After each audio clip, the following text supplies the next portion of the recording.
માનનીય શ્રી બલદેવભાઈ પ્રજાપતિ સાહેબ તથા આમંત્રિત મહેમાનો અને આપ સૌનું હું હાર્દિક સ્વાગત કરું છું. આટલી શોર્ટ નોટિસમાં આપ સૌ અહીંયા પધાર્યા. અમારા આ આનંદ વ્યક્ત કરવા માટે અને અમારો સન્માન કરવા માટેનો આ અમને એક અવસર મળ્યો, જે બહુ જ ટૂંકા સમયમાં અમે આ કરી રહ્યા છે. તો કોઈ પણ ક્ષતિ થઈ હોય તો એના બદલ અમને માફ કરજો. ફાઇબર ડ્રમ એક સ્મોલ સ્કેલ ઇન્ડસ્ટ્રી છે. કદાચ ગુજરાતભરમાં અને ઇન્ડિયાભરમાં 50 થી 100 મેન્યુફેક્ચરર્સ છે અને ગુજરાતભરમાં હાર્ડલી 20 થી 30 જણ છે. અને આ સ્મોલ સ્કેલ ઇન્ડસ્ટ્રી પર એટલી મોટી આફત આવી ગઈ, જે આફતનો આ ઇન્ડસ્ટ્રીના ઓનર ઉદ્યોગકારને અંદાજો પણ નહોતો. As I have just said, fiber board drum industry is under the huge crisis. Crisis શું હતી?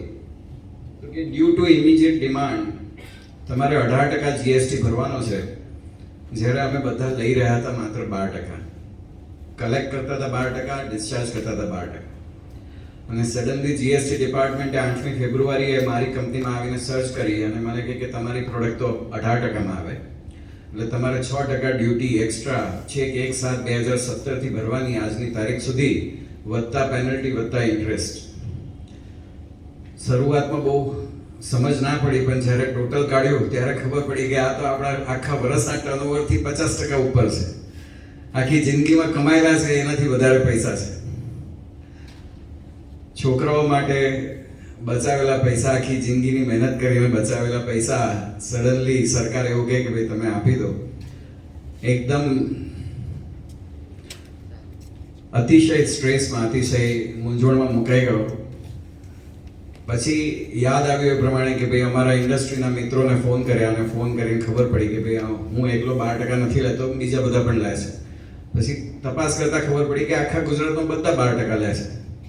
એટલે મને થયું કે ભાઈ આપણે કેમ ભેગા ના થઈએ. પછી અમે એકબીજા સાથે મળ્યા. અંકલેશ્વરમાં જીતેશભાઈ પટેલ અને ધ્રુવ પટેલે બધી ઇનિશિયેટિવ લઈને અહીંયા આગળ એક ભરૂચમાં મિટિંગ રાખી 14મી ફેબ્રુઆરીએ.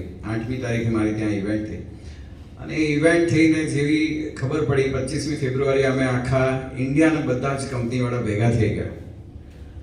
અને હવે હું સિક્વન્સમાં તમને સમજાવીશ અમુક ઇમેજીસ સાથે, બહુ સમય નહીં લઉં. પણ કેવી રીતે અમે ટીમ વર્ક કરીને આનો સામનો કર્યો અને કેવી રીતે અમે આ તકલીફમાંથી બહાર આવ્યા, એ લઘુ ઉદ્યોગ ભારતીના સરકારથી. લઘુ ઉદ્યોગ ભારતીએ અમારો આંગળી પકડી અને અત્યારે અમે તમારી સામે ઊભા છે. અને આ પરિસ્થિતિ માટે મને એક સૂત્ર યાદ આવે છે, એમએસએમઈ નો તારણહાર લઘુ ઉદ્યોગ ભારતી, લઘુ ઉદ્યોગ ભારતી.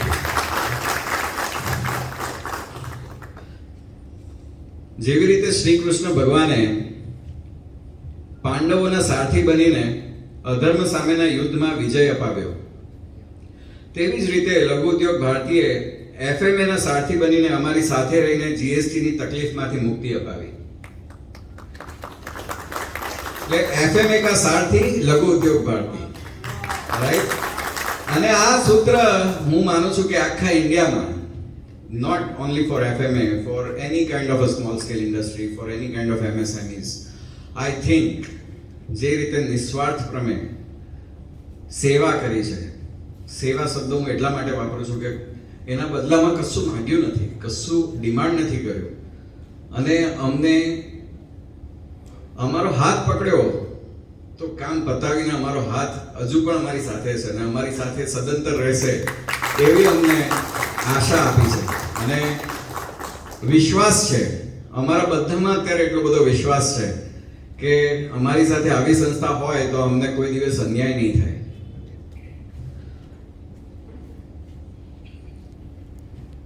જેવી રીતે શ્રી કૃષ્ણ ભગવાને ગીતામાં કહ્યું છે કે કર્મન દેવાધિકારસ્તે મહાફલેષુ કદાચન, એવી રીતે સતત અમારી સાથે રહી અમને કાર્ય કરવા માટે પ્રેરક બળ આપીને અમને વિજય અપાવ્યો છે. તો હું એના માટે ઘણો આભાર માનું છું, કોટી આભાર. મારી પાસે આ ગ્રેટિટ્યુડ, આ આભાર માનવા માટે શબ્દ નથી. પણ દોસ્તો એવું કહ્યું છે કે અગર इस ब्रह्मांड की सारी शक्तियां और सारे मंत्र समेट कर एक लफ्ज में सिमट जाए तो वो शब्द है धन्यवाद, शुक्रिया। तो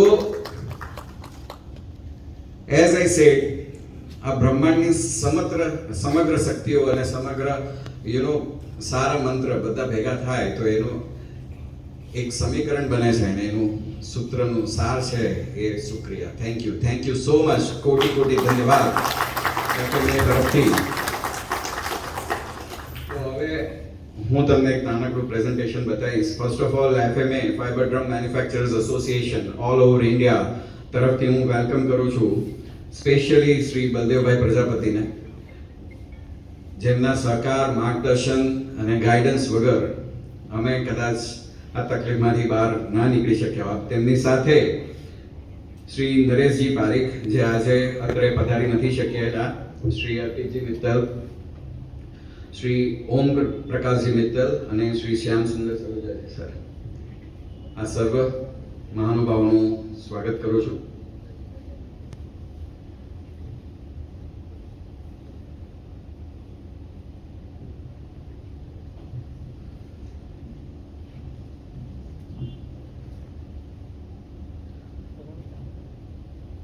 So, as I said, it's like a revival, rebirth of our MSME industry. અમારો પુનર્જન્મ થયો છે. લગભગ આખા ભારત દેશમાં અમારી કંપનીઝ એટલે ફાઇબર ડ્રમ મેન્યુફેક્ચરર્સ તથા એને સંકળાયેલી બીજી કંપનીઝ, જોઈન્ટ ઇન્ડસ્ટ્રીઝ, લગભગ 200 કંપનીઝ, 150 થી 200 કંપનીઝ થાય અને એની સાથે કામ કરતા લગભગ 20,000 કામગારો થાય. આ બધાના પરિવારો અને એ બધાને સાંકળતા જે આખું સંયુક્ત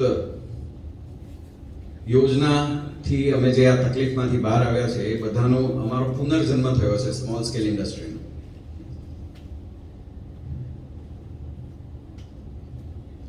So fiber drum industry in India is lifelong grateful to LUB, Laghu Udyog Bharati, for getting us the justice to MSMEs and small scale industries and getting us the GST law amendment with fiber drum name. આપ સૌને કદાચ ખબર નહીં હોય, જ્યારથી excise resign હતું, right, અને excise resign પછી જ્યારથી જીએસટી આવ્યું એટલે છેલ્લા 20-30 વર્ષથી કોઈ દિવસ ફાઇબર ડ્રમ શબ્દ એ લોકોના શબ્દકોશમાં એટલે કે એ લોકોના જે HSN કોડની સામે લખાય ને એવી રીતે હતો નહીં. આ વખતે પહેલી વાર પ્રેસ રિલીઝ આવી જેની અંદર ગવર્મેન્ટ ઓફ ઇન્ડિયાએ પ્રેસ રિલીઝમાં જીએસટી કાઉન્સિલ થકી જણાવ્યું કે ભાઈ હવેથી ફાઇબર ડ્રમને અત્યાર સુધી જે પણ ડ્યુટી લીધી એને રેગ્યુલરાઇઝ કરવામાં આવે છે અને હવે પછી એટલે કે વિથ નેક્સ્ટ મંથ ઇફેક્ટ એટલે 1/10/2021 થી હવેથી તમે 18% ટેક્સ કલેક્ટ કરો અને આપો. એટલે અત્યાર સુધી તમે જે લીધો છે એ ટેક્સ રેગ્યુલરાઇઝ કરવામાં આવે છે. એટલે અમને જે ડ્યુટી, પેનલ્ટી, ઇન્ટરેસ્ટ એ જે અમારા પર જે બર્ડન હતું, સ્ટ્રેસ હતો, એ બધું માફ કરી દીધું ઇનડિરેક્ટલી. અને આ બધું શક્ય થયું લઘુ ઉદ્યોગ ભારતીના પ્રયાસોથી.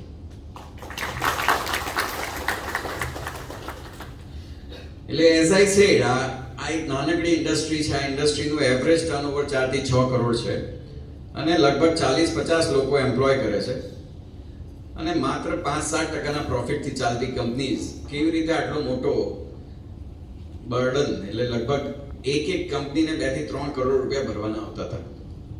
એટલે આટલો મોટો બોજો કેવી રીતે ભોગવી શકે? એટલે 4 કરોડનું ટર્નઓવર કરતો હોય માણસ બિચારો 15-20 લાખ રૂપિયા કમાતો હોય આખા વર્ષના ખર્ચા કાઢીને, એ પણ આવા કોરોનાના કપરા સમયમાં, અને એમાંથી પછી એને સીધા 2 કરોડ ભરવાના આવે એટલે છેલ્લા 10 વર્ષની કમાણી એને વાઇપ આઉટ કરી દેવું, જે લગભગ અશક્ય વાત હતી. સો ઓલ્ડ સિનારિયો શું હતો? આ આખું વસ્તુ શું થઈ કે confusion prevailing in trade practice on levy of GST in fiber drums. એટલે અમારો HSN કોડ હતો 4819. તો 4819 માં carton boxes and cases made of corrugated paper or paper board અને non corrugated paper or paper board એવી રીતે એ લોકોને identify કરીને એ લોકોએ સડનલી જીએસટીની વેબસાઇટ પર એક અમેન્ડમેન્ટ 2017માં મિડમાં ઇન્ટ્રોડ્યુસ કર્યા પછી લગભગ નવેમ્બર મહિનામાં દાખલ કર્યું અને એવું કહી દીધું એ અમેન્ડમેન્ટમાં કે જે carton boxes and cases made of paper board or paper corrugated paper, તો એ 12% આવશે અને બીજી બધી પ્રોડક્ટ 18% આવશે. અને આ અમેન્ડમેન્ટ વેબસાઇટના કોઈ ખૂણામાં છુપાયેલું હતું અને FAQ ના સ્વરૂપમાં એ લોકોએ જે મારી ત્યાં રેડ કરવા આવેલા સર્ચ કરવા અધિકારીઓએ બતાવ્યો.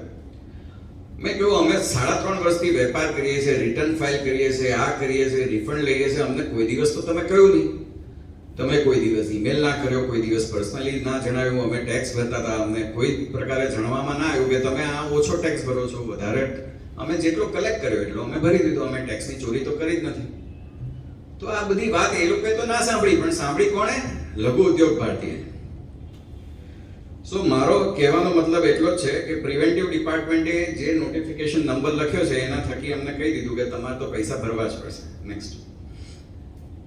એટલે મેં કહ્યું એ પ્રમાણે દરેક પ્લાન્ટે એવરેજ 1.5 થી 2 કરોડ રૂપિયા ભરવાના આવતા હતા.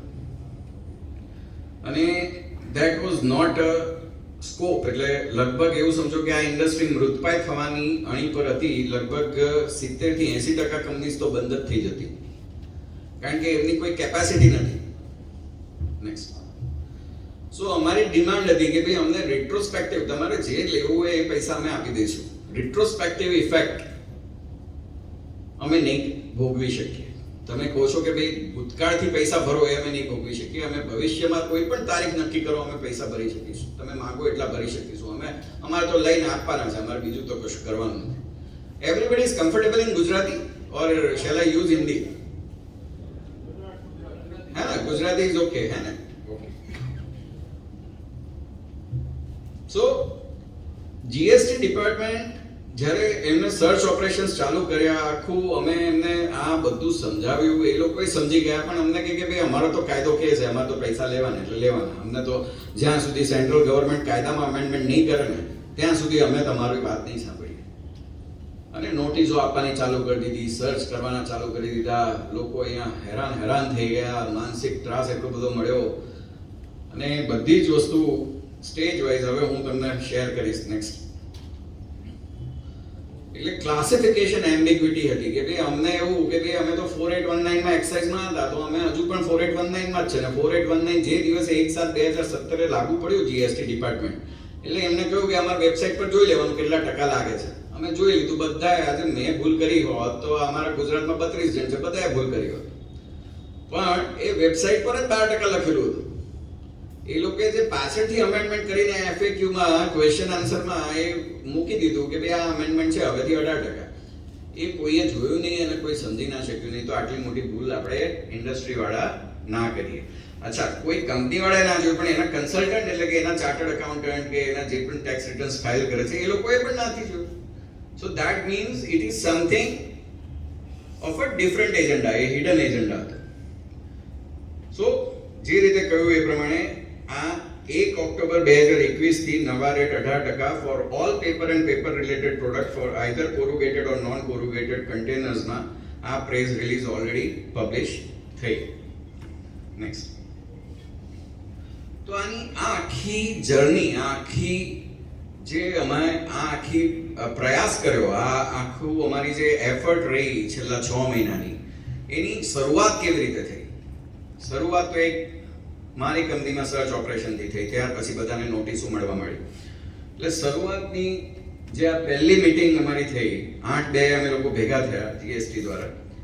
એ દિવસે ભરૂચમાં જ અમે લોકો બધા ભેગા થયા. ભરૂચ, અમદાવાદ, વડોદરા બધા લોકો અહીંયા આગળ એક જગ્યાએ સ્થળે ભેગા થયા. અને ભેગા થઈને નક્કી કરવામાં આવી. જીતેશભાઈ પટેલે બલદેવ કાકાને જાણ કરીને, બલદેવ કાકાએ આખો કેસ શું છે એ સમજીને તરત જ અમને સજેસ્ટ કર્યું કે ભાઈ તમે ચિંતા ના કરો, મૂંઝાશો નહીં, રાઈટ.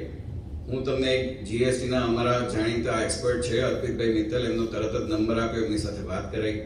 તમે કોઈ ચિંતામાં ના મુકાતા. અને તરત જ તેઓને જેવી આ સમજ પડી એમને કે ભાઈ આવી રીતે આ પ્રકારની ઇન્ડસ્ટ્રીને આ તકલીફ પડી રહી છે, એમણે તરત જ આપણા finance minister, x finance minister Nitinbhai Patel સાહેબને ફોન કરીને એમને અપોઇન્ટમેન્ટ લઈ લીધી. ભાઈ તમે જઈને મળી આવો, તમે લોકો આખું ગ્રુપ જઈને જાઓ અને સમજી આવો કે ભાઈ આવી તકલીફ પડી રહી છે. અને ના બલકે અપોઇન્ટમેન્ટ લીધી. એમને તરત જ એ દિવસે એમનો એટલા વ્યસ્ત સમયમાંથી સમય કાઢીને અમારી સાથે આવ્યા પણ ખરા. અને બલદેવ કાકા આવ્યા, એની ઇમ્પેક્ટ જ એટલી મોટી પડી લઘુ ઉદ્યોગ ભારતીની કે તરત જ નીતિનભાઈ પટેલ સાહેબે એમની સામે જ ફોન કરીને જાણ કરી દીધી ચીફ કમિશનરને અમદાવાદના કે ભાઈ આવી રીતે નાના ઉદ્યોગકારોને પરેશાન ના કરો, રાઈટ? તમારે જે છે પહેલાં તમારી મૂંઝવણને તમે સમજો અને પછી આગળ એક્શન લેજો. ત્યાં સુધી તમે સર્ચ ઓપરેશન અટકાવી દો, જેનાથી અમે લગભગ બાકીના બધા લોકો શાંતિથી ઊંઘી શક્યા. સર્ચ ઓપરેશન અટકી ગયા.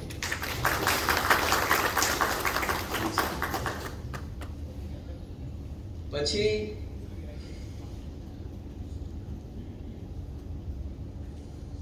આ આધારભૂત મીટિંગ હતી 20 ફેબ્રુઆરી 2021ની. અમે લોકો આની આખી સ્ટ્રેટેજી ઘડવામાં આવે. આ આખી ઇવેન્ટનું એટલે કે આ આખી ચળવળ, હું એના ચળવળ શબ્દ એટલા માટે આપું છું કે અમારા માટે તો આ જીવન મરણનો પ્રસંગ હતો. તો આખી ચળવળનો બેઝ ક્યાં નંખાયો હતો કે અમે અર્પિતજી મિત્તલની સાથે ફોન પર તો વાત થઈ, પણ અમને સમજ જ નથી પડતી કે અમે કઈ બાજુ જઈએ. એટલે ટેકનિકલી એ એક્સપર્ટ હતા એટલું તો અમને સમજ પડી ગઈ. અહીંયા જેટલા પણ લોયરને મળીએ કે કન્સલ્ટન્ટને મળીએ, સીએને મળીએ, બધા કહે કે ભાઈ તમારે તો પૈસા ભરવા જ પડે, સરકારે આવું કહ્યું. એટલે પછી બધાના મગજમાં એક જ વિચાર આવે, રાત દિવસની ઊંઘ હરામ થઈ ગઈ. હજુ તો 14મી તારીખે અમે મળ્યા હતા, પણ અમે તરત જ નક્કી કર્યું કે ના. પછી અમે અર્પિતભાઈ મિત્તલ સાહેબને ફોન કર્યો, એમને કહ્યું કે ભાઈ હું આ તારીખે અવેલેબલ છું. એટલે અમે અહીંયાથી અમદાવાદ વડોદરાથી ગાડી લઈને નીકળી ગયા જયપુર મળવા માટે. અમે એમને જઈને મળ્યા 20મી તારીખે. તરત જ અર્પિતજી મિત્તલને મળ્યા. Same day probably in 30 minutes અમને લાડુ આપ્યા, અમને નાસ્તો ખવડાવ્યો. અમને કહ્યું કે ભાઈ તમે રિલેક્સ થઈ જાઓ, આ બહુ ચિંતા ના કરો. આવા અમે બહુ બધી મેટર સોલ્વ કરી છે ને, અમે તમારી આ મેટર સોલ્વ કરી શકીશું. તમે પરફેક્ટ લઘુ ઉદ્યોગ ભારતીના મંચ પર આવ્યા છો, તમારે કોઈ ચિંતા કરવાની જરૂર નથી. તો પણ અમને બિલીવ જ ના થાય. પછી અમને 1-2 નોટિફિકેશન બતાવ્યા કે જો ભાઈ અમે આવી રીતે લડેલા, 1 વર્ષ લડ્યા, 2 વર્ષ લડ્યા, પણ જો અમે ચેન્જ લઈને આવ્યા. અને સરકારી પરિપત્ર જોવો એટલે માણસના મગજમાં દીવાબત્તી થઈ જાય. તરત જ અમને થયું કે ના ના ના, આ તો પરફેક્ટ વસ્તુ છે. હવે અમે કોઈ બીજી જગ્યાએ જઈએ નહીં, સમજીએ નહીં. અમે તો ક્યાં અમે તો બેંગ્લોર ને અમદાવાદ ને ક્યાં કન્સલ્ટન્ટ ને મુંબઈની કંપનીઓ વાળા, મુંબઈના ટોપ મોસ્ટ ચાર્ટર્ડ એકાઉન્ટન્ટ ને બધાને મળી લીધું, પણ કોઈ જગ્યાએથી મૂંઝવણનો અંત આવે નહીં.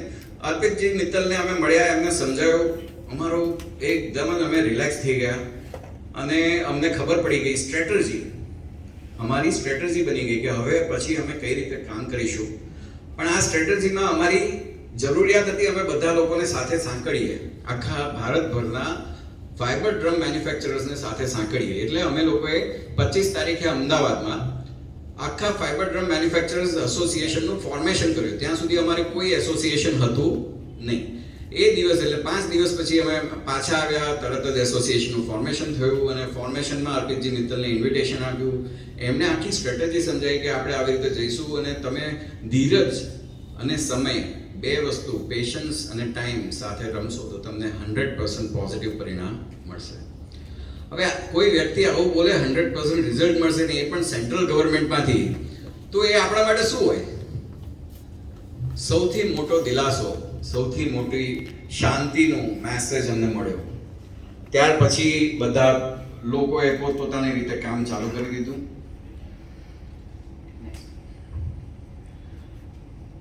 પછી અમે વડોદરામાં ચીફ કમિશનર સાહેબને મળવા ગયા. એની અંદર પણ અમારી સાથે આખી ટીમ હતી, અમારા કોર કમિટી મેમ્બર્સ, જેવી રીતે વિપુલભાઈ કંધાર સાહેબ પણ એ પણ આવ્યા હતા અમદાવાદથી. પછી શૈલેષભાઈ, શિરીષભાઈ પટેલ, અહેમદીભાઈ, અમે લોકો ગયા, મળવા ગયા ચીફ કમિશનર સાહેબ, જે બધાની ત્યાં એકચ્યુઅલી સર્ચ માટે ઓપરેશન્સ પ્લાન કરતા હોય. એમને તો ખબર જ હતી કે ભાઈ હવે અમને ત્યાં મોકલ્યા, હવે અમને આવતા 10 દિવસમાં 5 જગ્યાએ મોકલીશું ને પછી આ કરીશું. આખી સ્ટ્રેટેજી બનેલી જ હતી ને લોકોને લેટરો ને નોટિસો જવા મળેલી. એટલે અમે મળ્યા, અમે સમજાવ્યું. એટલે એમને પણ અમને એ જ વસ્તુ કહ્યું કે ભાઈ આનું નિરાકરણ તો જ આવી શકશે જો તમે જીએસટી કાઉન્સિલમાંથી આ સોલ્યુશન લાવશો. અને આ ઇન્ક્વાયરી પાછળનું કારણ સમજાવ્યું અને તમે રાઈટ ચેનલ બતાવવા માટે એમને હેલ્પ કરી. નેક્સ્ટ.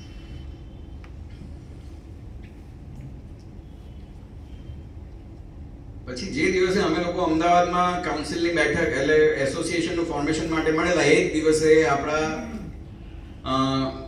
FM એટલે નિર્મલા સીતારામન મેડમ અમદાવાદ આવ્યા હતા. તો એ દિવસે અમે આનો એક પરિપત્ર, એક અરજી સ્વરૂપે એમના હાથમાં અમારા કન્સલ્ટન્ટ થકી આપી દીધો. Next.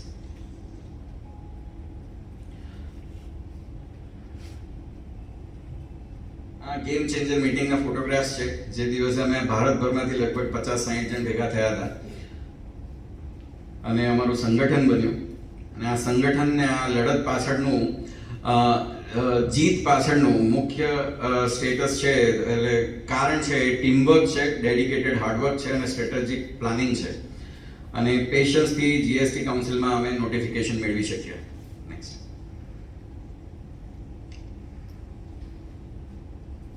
You can see from this photograph કે કેટલી સહજતાથી બલદેવ કાકા ને ઓમ પ્રકાશ મિત્તલજી ને બીજા લોકો અમારી સાથે એક જ ટેબલ પર ભાણામાં બેસીને અમારી સાથે ખાવાનું ખાતા અને કોઈ જ પ્રકારની નાનપ નહીં, કોઈ જ પ્રકારનું નહીં. અને આટલા પીક કોરોના સમયમાં પણ અમારી સાથે વિઝિટ કરી અને એલયુબી દ્વારા જ હાયર ઓથોરિટી જોડે પર્સનલ મીટિંગ ગોઠવી આપી.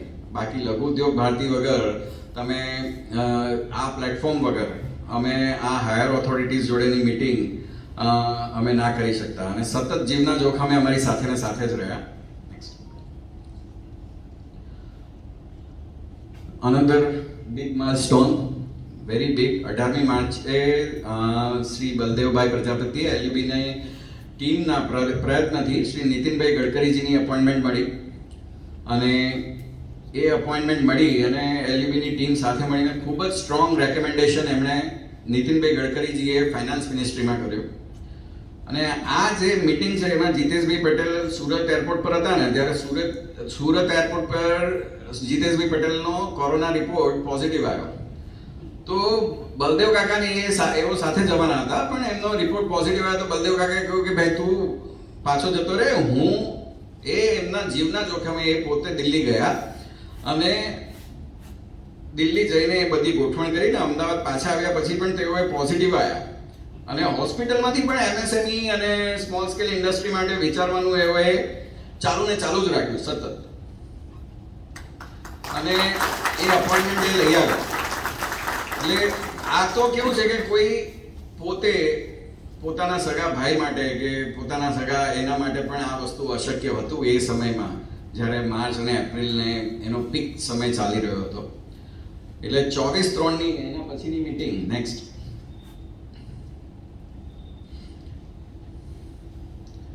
અર્પિતજી મિત્તલે ખૂબ જ સ્ટ્રોંગ રજૂઆત કરી.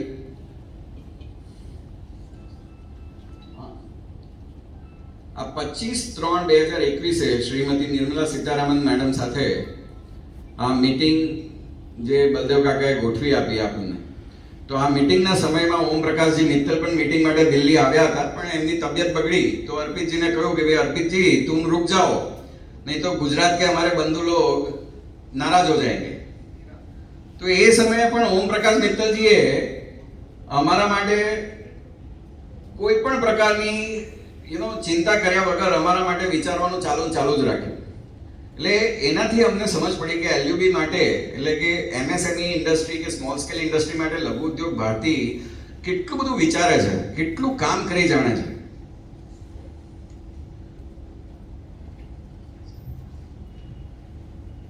તો આ જે મીટિંગ થઈ એના એ વખતે શ્રીમાન અનુરાગ ઠાકુર સાથે પણ મીટિંગ થઈ અને એ વખતે શ્રી અનુરાગ ઠાકુરજીએ પણ આગળ એમની ટીમના સદસ્ય સાથે ફર્ધર ડિસ્કશન થાય અને અમે અમારો આખો કેસ સમજાવી શકીએ એ રીતે એમને ગોઠવણ કરી આપી.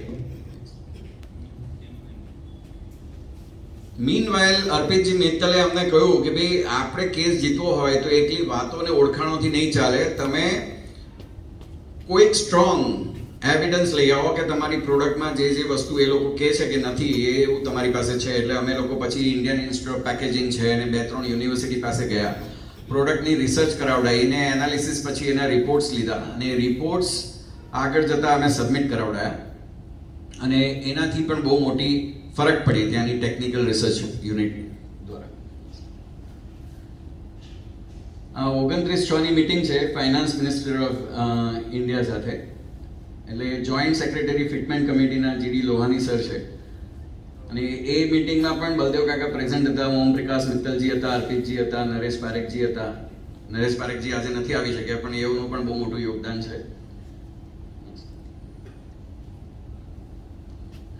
એટલે એફએમએ જ્યારે 25-8ની મીટિંગ થઈ ને ત્યારે ફાઇનાન્સ મિનિસ્ટરે એમના 2-3 સદસ્યને ઓલરેડી બોલાવી રાખેલા, જે જીએસટી કાઉન્સિલમાં ખરેખર અમારો મુદ્દો મૂકી શકે છે એવા અધિકારીને બોલાવી રાખેલા. અને એ ઇટસેલ્ફ પ્રૂવ કરે છે કે ભાઈ લઘુ ઉદ્યોગ ભારતીનું કેટલું વજન છે ત્યાં આગળ. અને લઘુ ઉદ્યોગ ભારતીના એ પ્લેટફોર્મના લીધે જ એમને એ કેસની અંદર ઉતરવાનું નક્કી કર્યું. નહીં તો તમને ખબર છે કે ભાઈ અત્યારે ગવર્મેન્ટનું ડિપાર્ટમેન્ટ કઈ રીતે કામ કરે છે, રાઈટ? તો એ વજન પડ્યું ને એના લીધે જ એ લોકોએ એ અધિકારીને બોલાયેલા અને મેડમ સીતારામન મેડમે એમને ઇનપુટ્સ આપ્યા કે ભાઈ હવે આ લોકો ખરેખર તકલીફના છે, તો તમે સમજવાની કોશિશ કરો ને આને કઈ રીતે નિરાકરણ આવે છે એનું સોલ્યુશન લાવો. અને એમાં અર્પિતજી મિત્તલ ને બલદેવજી પ્રજાપતિ બધા લોકોએ જબરજસ્ત યોગદાન આપ્યું. તો આ જે અમારી મીટિંગ થઈ, એ મીટિંગ પછી મેડમ સીતારામને ઇવન એમના ઓફિશિયલ ટ્વિટર હેન્ડલ પર ટ્વીટ પણ કરીને જણાવ્યું કે ભાઈ આ અમારી મીટિંગ થઈને લઘુ ઉદ્યોગ ભારતી સાથે મીટિંગ થઈને બહુ સફળ રહી.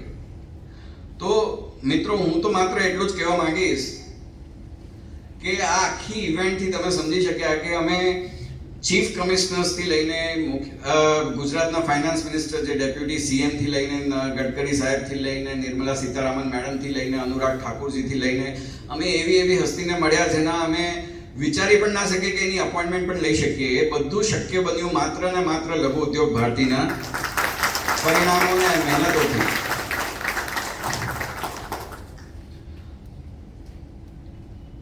सो इसीलिए हम कहते हैं बहुत गर्व से और प्राउड से कि लघु उद्योग भारती हमारे साथ है. थैंक यू वंस अगेन, कोटि कोटि धन्यवाद, घणो घणो आभार. मित्रों, वंस अगेन एमएसएमई का सहारा कौन? लघु उद्योग भारती, लघु उद्योग भारती. तो शायद इसीलिए एक फकीर ने भी कहा है कि क्या गिला करूं, क्या शिकवा करूं तुझसे, मेरा तो सर ही नहीं उठता तेरे एहसानों के बोझ से. અમારી પાસે શબ્દ નથી વ્યક્ત કરવા માટે.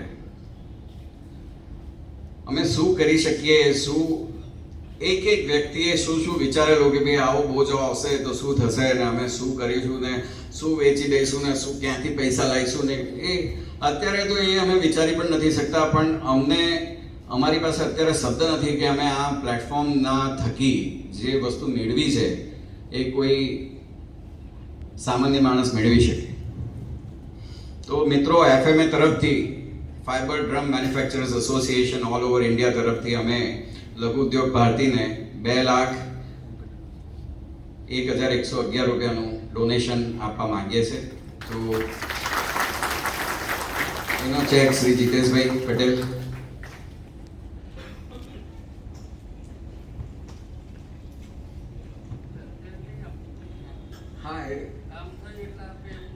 ના, કામ થયું એટલે નથી આપ્યા. અમને આ સમયમાં સાચું કહું તો આના સિવાય બીજું કશું સૂચતું જ નહોતું કે અમે આ તકલીફમાંથી કેવી રીતે બહાર આવીએ. એમાં પણ એપ્રિલ અને મે નો પીક કોરોનાનો સમય, જેમાં માણસ, સરકારી ઓફિસ તો બધી બંધ હતી, અપોઇન્ટમેન્ટ પણ દૂરની વાત હતી, તેમ છતાં પણ અમને લઘુ ઉદ્યોગ ભારતીએ ફોન કરીને અમને અમારી સાથે અમને યાદ કરાવ્યું છે કે ભાઈ આ પ્રોગ્રામ છે, આ કરવાનું છે, ને આ જગ્યાએ જવાનું છે, તમે જઈ આવો, તમે કરો. એક વસ્તુ અમને પોતાને અહેસાસ થાય છે કે આવું કેવી રીતે બધું થયું હોય, જાણે ઉપરવાળાએ બધું ગોઠવ્યું હોય. એટલે જ કહ્યું ને કે શ્રી કૃષ્ણ ભગવાન જેવી રીતે સારથી બન્યા પાંડવોના, એવી જ રીતે અમારી માટે તો લઘુ ઉદ્યોગ ભારતી અમારા સારથી જ છે. અમને દોરીને ગયા અને જે જગ્યાએ દોરીને ગયા બધી જગ્યાએ સક્સેસ મળ્યો. અમે કોઈ જગ્યાએ અમે નિરાશ જ નથી થયા. અને જ્યારે અમારી સાથે આટલી મોટી સંગઠન અને સંસ્થા હોય, એનું જે બળ હોય, નિસ્વાર્થ ભાવે સેવા કરતા હોય, અને એ જે પ્રેમ અને લાગણી હોય, એનાથી તમને સહકાર અને સત્યનો વિજય ના થાય એવું તો હું ઇવન આ કળિયુગમાં પણ માની નથી શકતો. એટલે મિત્રો, હા, અમારા તરફથી બહુ નાનું યોગદાન છે બળદેવ કાકા, એને સ્વીકારજો. અને અમારા થકી હજુ બીજું કોઈ પણ સેવા અને કોઈ પણ લાભ અમારા થકી થઈ શકતો હોય અને સમાજને ડાયરેક્ટલી કે ઇનડાયરેક્ટલી એના માટે સેવા માટે અમે તત્પર છીએ અને હંમેશા તૈયાર રહીશું. Thank you so much.